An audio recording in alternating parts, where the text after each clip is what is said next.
গত রাতে মাঠে নেমে এক ম্যাচে দুই ব্রাজিলিয়ান তারকা করেছে গোল। হ্যাঁ দর্শক, এক ম্যাচে দুই ব্রাজিলিয়ান তারকা গোল করেছে। তারা হলেন অ্যান্দ্রে সান্তোস এবং রিচার্লিসন। কিন্তু দুঃখের বিষয় হলো এই দুইজন তারকাই এবারে বিশ্বকাপটি খেলতে পারবে না, অর্থাৎ কার্লো আনচেলত্তি তাদেরকে স্কোয়াডে রাখলো না। গতকাল রাতে প্রিমিয়ার লিগের দুটি গুরুত্বপূর্ণ ম্যাচ ছিল।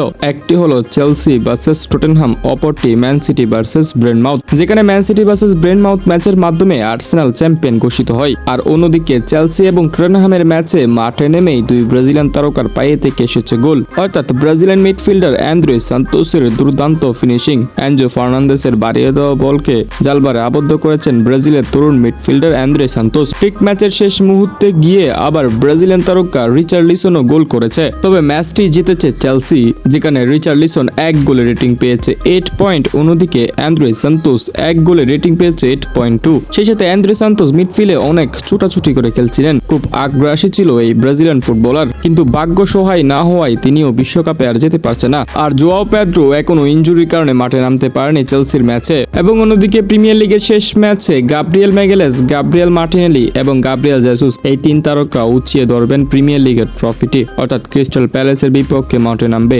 জিতুক বা হারুক তাতে কোনো সমস্যা নেই, কিন্তু চ্যাম্পিয়ন তারা ঘোষিত হয়ে গেছে। পয়েন্ট টেবিলে তারা 1 নম্বরে আছে এবং শেষ পর্যন্ত তারা 1 নম্বরে থেকেই চ্যাম্পিয়ন হয়েছে। ম্যান সিটির আর সুযোগ নেই 1 নম্বরে আসার, ফলে 3 ব্রাজিলিয়ানের হাতে আমরা দেখতে যাচ্ছি প্রিমিয়ার লিগে সেই ট্রফিটি।